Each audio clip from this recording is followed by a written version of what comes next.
Coming up next on Arizona Horizon, a debate on the state's recently enacted increase in campaign contribution limits. And we'll hear about a conference designed to help businesses connect with sustainability projects. Those stories next on Arizona Horizon. Arizona Horizon is made possible by contributions from the Friends of Eight, members of your Arizona PBS station. Thank you.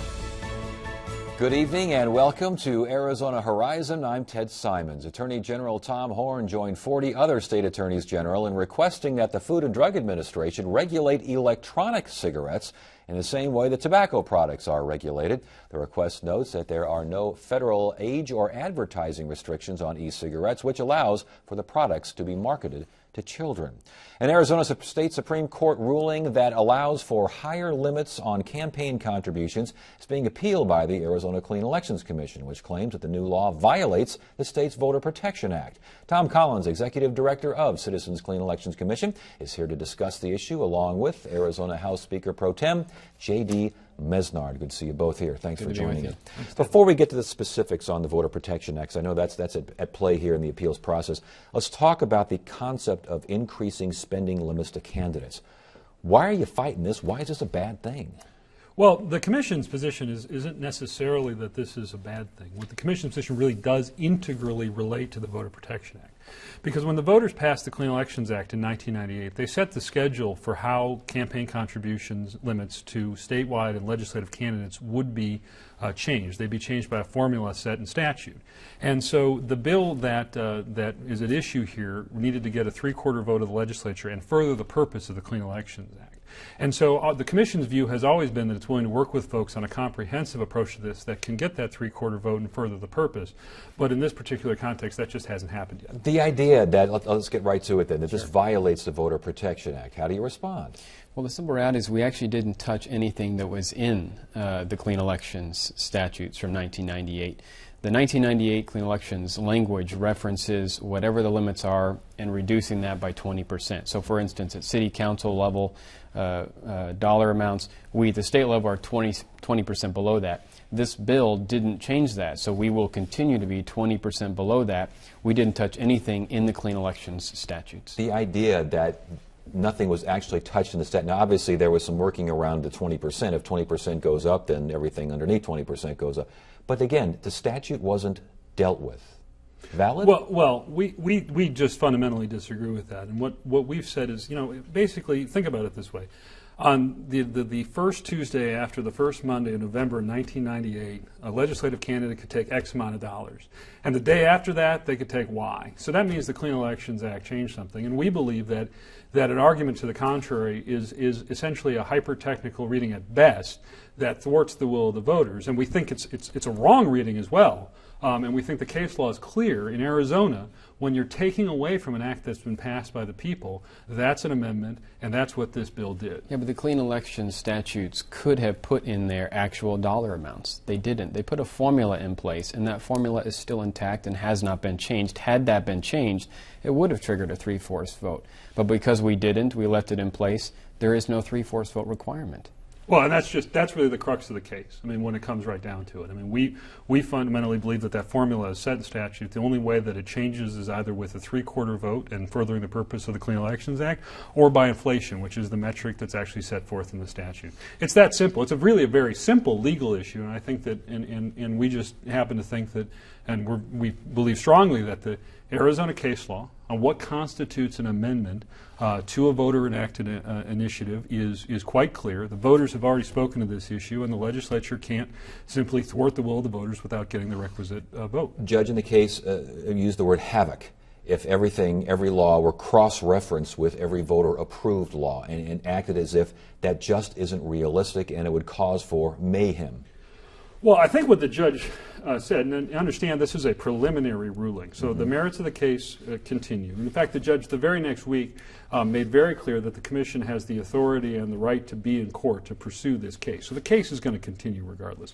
One of the reasons we've sought expedited review in the Court of Appeals, however, is because we want the rules of the road to be clear.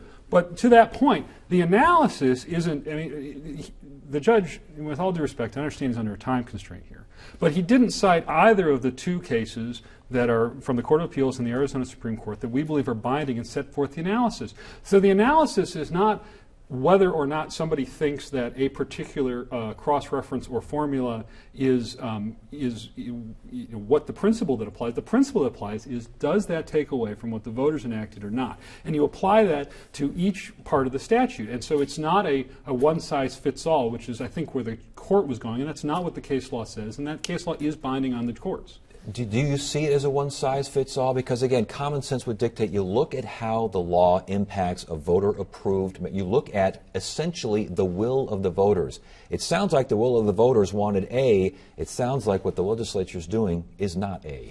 Well, there's a lot that's happened since 1998. One of the major pieces of clean elections was this idea of matching funds. That's probably why they didn't put dollars in there, was that matching funds would kick in, and whatever you raised it to, those matching funds would also match. But the Supreme Court struck down that as unconstitutional, and so now there's no longer matching funds. That's really what the voters intended. They may have intended two systems to be relatively equal. As a result of the U.S. Supreme Court's ruling, you really have two different systems. In one system, the public system may make sense in some cases, the private system may make sense in other cases, and that's okay. They're just two different financing systems. If I could, and I think Mr. Misner, Representative Misner, says a couple of things there that I just think I do disagree with, and the history of the act and the structure of it don't bear that out. For example, he said that because the matching funds program was there, that it didn't matter what the amount of the limits were.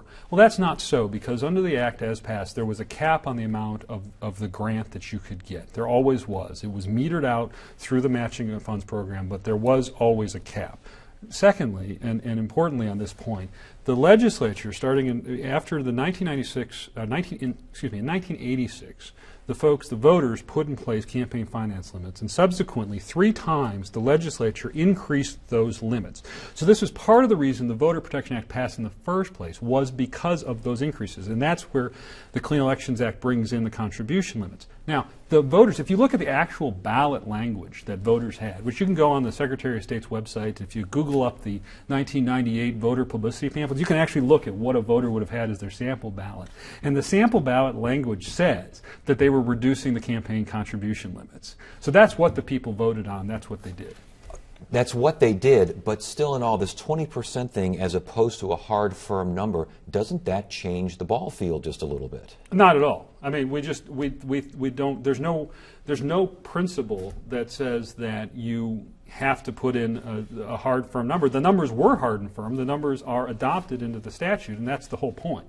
And the case law, if you look at the case law, if a statute takes another statute in, which this one does, you can't just amend the one without the other. That's just not how the legal principles operate. Does it stand to reason that 20% limit, as approved by voters, it was approved by voters in 1998 and on those particular levels? Messing with those particular levels at a later date thwarts the will of because the judge did mention this was passed in a certain time. He seemed to emphasize a lot when this was passed. What did voters really want? What was there? I think he went into game theory. He did, and actually that's a really good point. I'll just bunny trail for a moment, and that is that he made the interesting point that both the Clean Elections Act, which passed in '98, and the Voter Protection Act, which passed in '98 at the same time, they both barely passed. So he went into this game theory to basically calculate what are the odds somebody wanted both of them to pass, because the whole crux of the Clean Elections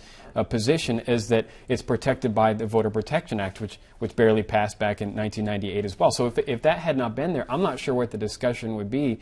Would the discussion, is the problem that increasing the contribution limits is the problem, or that you need 3/4 vote? If we had 3/4 vote, would you feel any differently? I mean, I'm not entirely sure what your position is. Well, the commission has worked with the legislature in the past on increasing the amount of contribution limits and also taking a more holistic or a comprehensive approach to this and doing both. And that's happened successfully in the past. What the difference is that this session, the commission laid out for the legislature what it thought the law was on this. It even had a bill. We had a bill that would have accomplished what these different purposes. We think it would have met the the further purpose issue, and we had a bill. So we were at the table. We're willing to be at the table if there was a table to be at. I think that... the challenge is that at the end of the day, there isn't the support to amend the clean elections statutes alongside the traditional. There was support as we passed, and basically now we're in a lawsuit because we didn't reach a higher threshold that the Clean Elections Commission wanted to have reached, and so you're using that as a way of forcing some sort of comprehensive, in your eyes, view, and that's just really not fair. Well, I think that what the Commission's role here is, and what the Commission's goal here is to ensure that the voters get what they bargained for through the Voter Protection Act and through the Citizens Clean Elections Act. So I think that the fact that the legislative majority thinks that they found a loophole just exactly the size of 10 times the amount of campaign contributions that they can drive this bill through is not wrong or even inappropriate in any way for the Clean Elections Commission and its fellow plaintiffs to seek a judicial remedy for that. In fact, the courts, Arizona courts, have long recognized that state officials, whether it's the governor, whether it's the Speaker of the House, whether just recently it's the members of the Commission on Appellate Court Appointments, seek to enforce the Constitution, they're welcome in court, and the judge in this very case has said that. I want to, please. Well, I was going to say, and we brought the Constitution into this because we've been talking about the state Constitution, and then of course there's a broader issue at stake here, and that's the U.S. Constitution and the right to free speech, which is really what this bill was about. Was the Supreme Court has indicated that our money is an extension of our free speech, and we've been stifled here in Arizona with the limits being so low. We even got honorable mention, if you can call it that, in a Sorrell case that came out of the U.S. Supreme Court, where they acknowledged that Arizona's limits were exceedingly low. I wanted to ask you that because I've heard that a lot. We've done this debate in varying forms, not particularly this aspect of it, but in other forms. And I've always heard that many see those limits in Arizona, the old limits, as too low. Explain too low. Sure. How was that defined? How do you know when you're there? Well, I'm not a judge, so I guess they'd have to take a look. At the end of the day, you can look at the cost of running a campaign, mailers and getting your message out. I know County Attorney Bill Montgomery has made this point often, and that is that it costs a lot of money to get your message out. And at the end of the day, you can maybe raise a few $1,000s, even several $1,000s, and barely have enough funds to get to the people that you ultimately hope to represent. That combined with the idea that independent expenditures and PACs are out there, and they can raise nearly unlimited funds. They don't have to disclose their donors. The U.S. Supreme Court and Citizens United upheld that ability, and so now you have basically candidates are spectators in their own campaigns watching other folks wage a war where they barely get to participate. Last question for you. 1998, that landscape passed. The voters, the will of the voters, clear. Since then, we've had Citizens United. Since then, we've had court cases, which these cases seem to have adjusted the landscape to a certain degree. How is a judge to figure out if what the voters wanted in 1998 is still what the voters would have wanted now? Well, I think this is a very simple principle, and Representative Mesnard put a lot into that last answer, and there's a lot there to unpack. But the fact of the matter is that if a candidate is getting direct contributions, there's an appearance of corruption there that the courts have long recognized can be limited. And so that's the principle that is not in question. It never has been in question. It's been the law of the land for 40 years. That's the principle that's embodied in the Clean Elections Act, and that's the principle that we're defending. And so the First Amendment issues here are, with all due respect to folks like Mr. Montgomery, who I've recently finally met, he's oversimplified the issue, and if you go through the analysis, Arizona's limits are perfectly constitutional, and more than that, I think if you look even today in the Yellow Sheet report of the Capital Times, today there were political consultants talking about the fact that the cost of campaigns for candidates for legislature has just not gone up. So the need for this bill now and to not comply with the Voter Protection Act is not there. I want to give you the last word. Respond, please. Well, I guess my question would be then what is the issue? Because at first it seemed like it was the Voter Protection Act, and now you're saying that, well, our limits were just fine anyway. So what is the need for this comprehensive reform? Because implicit in that is the idea that we would up the limits, which is what this bill did. Okay, we got to stop it right there. Great discussion. Good to have you both here. Thanks for joining us. Thanks for being Thanks, Ted.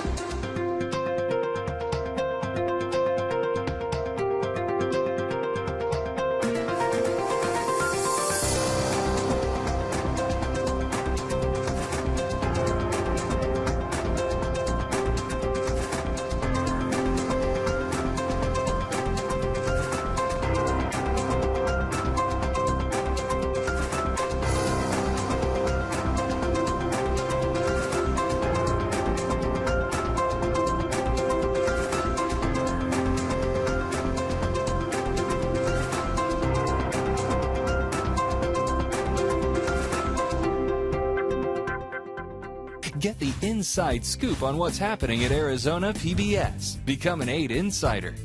You'll receive weekly updates on the most anticipated upcoming programs and events. Get the 8 Insider delivered to your email inbox. Visit azpbs.org to sign up today.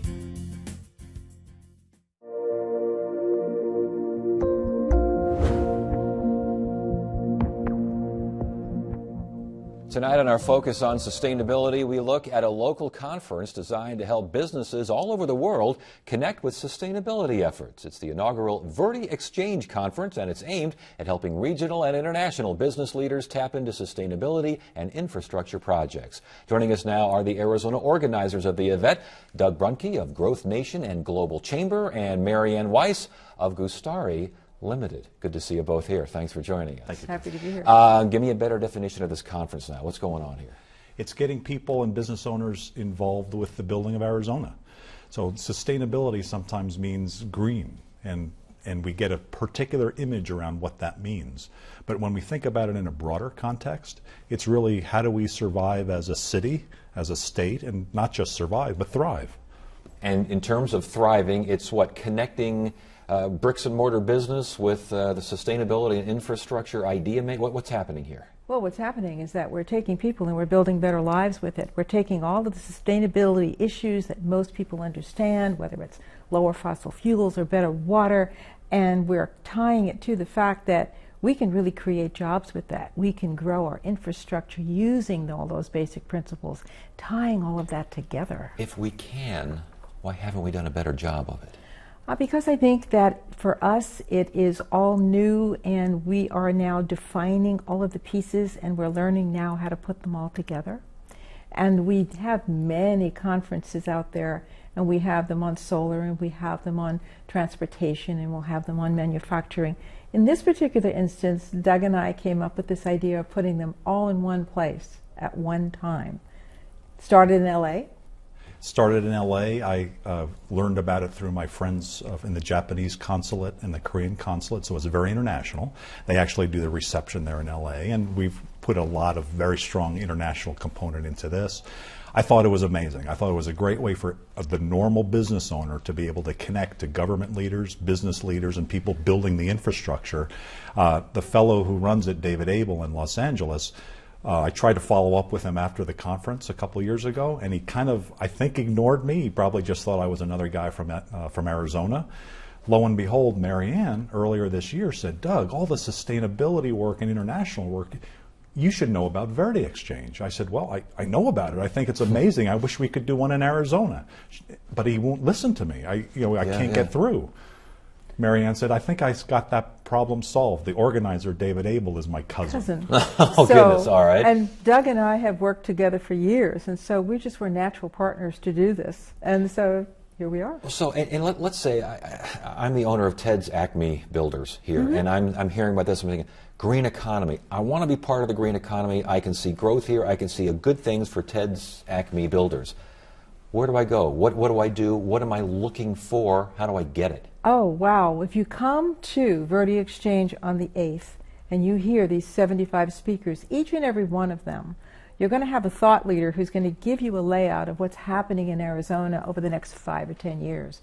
But then every single one of those speakers is going to talk to you about a couple of projects they actually have in the pipeline. It's going to be in writing with contact information. And you're going to be able to take that home with you. You're going to know where those projects are and how you can take your business and get involved and go to work with it. And if you don't have that contact, you just ask Doug or Marianne, and we'll make it for you. Again, so I show up at the conference, and I'm saying I make widgets, and my widgets, I'd like to get involved in the green economy. There will be ways to figure that out. There will be conferences, seminars, class, whatever the case may be. It's a full-day concentration about everything Arizona is being built here: transportation, water, the export economy. You know, Arizona is the metro area for Phoenix is number 30 in the country for exports, which is really bad.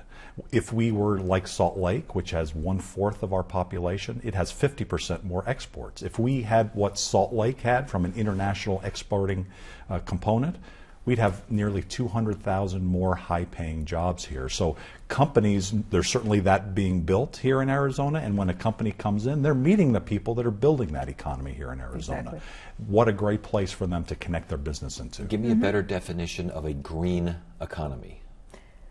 A green economy is one for us that flows and grows, that is healthy, thriving, and it also builds positive dollars that puts them in the pockets of the families to pay their bills and educate their children. How do you see a green economy? And it's strategic. I mentioned exports. We need to do more exports because we need to create wealth. We need surface transportation. Many times I've heard politicians in town say, well, you know, Arizonans don't use transportation.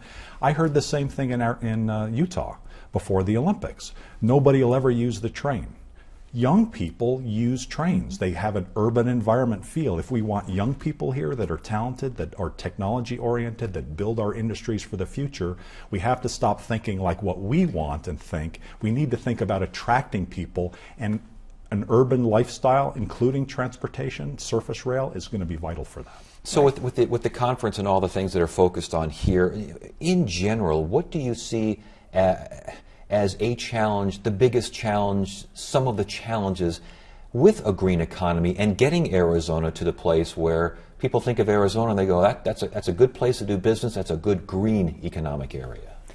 We've got to go through this, and I think that as we begin to develop this and people begin to see it in its broad scope, I think that's going to be our first shot. The second thing is that we are involving our young people. And we're doing it strategically and specifically. We have got student ambassadors. We've involved some of the universities because they're our future. And as we develop and involve those young people who we want to stay here, we don't want them to leave, that I think is also going to be a piece that's going to make the change. And I think that we will begin to see as we grow this next year and the year after that, that you'll be able to see the flow. This is going to be able to be something that we're going to be able to look at the bottom line with. We talk about challenges, we talk about opportunities. Are there more challenges than opportunities, or vice versa? I would say I've been in Arizona for 12 years. I'm from New York. I've lived in 6 states and 2 countries. I've never been more optimistic about Arizona. I think about a fellow and I started a concept 5 years ago of getting different groups to collaborate, and it was kind of a foreign concept. Now you've got Steve Zylstra of the Tech Council, Glenn Hammer of the Arizona Chamber. You've got leaders in a variety of different organizations. You've got business leaders, hopefully, that will kind of tie into this. We've got people who want to work together. We realize how important it is, and I think much more than it has been in the past, there's a spirit of working together and a lot of capable people here. Details of the conference, where and when? It's at the ASU Innovation Center on October 8th. It's from 7 o'clock in the morning until 6 o'clock in the evening. Is that SkySong Innovation Center? That's SkySong, right. Okay, last question for you. How will you know, tangible result, how will you know that this whole conference was a success? Marianne mentioned about the projects. You know, we're seeing these 75 speakers. We've asked them each give us 2 projects we should all know about. The list of that, and as we read them right now that we're going to hand out in this event, is amazing. So what we want out of this, the first year, it's getting that information out and getting people tied in. How we measure the success of the second year, we're seeing a lot of interest. We're very excited how the community has embraced this, and we're just going to have to see how it goes. But we're very optimistic. Cities are thrilled. And the city's work that Marianne has done, 16 cities are coming. 16 cities. With the mayors. We've very impressive. Well, it sounds very impressive, and good luck to you. We'll keep an eye on the conference and see what happens after the conference is over. Good to have you both here. Thank you. Thank you very much. And Wednesday on Arizona Horizon, our focus on technology and innovation looks at a Chandler company that's producing templates for mobile apps. That's at 5:30 and 10 on the next Arizona Horizon. That is it for now. I'm Ted Simons. Thank you so much for joining us. You have a great evening.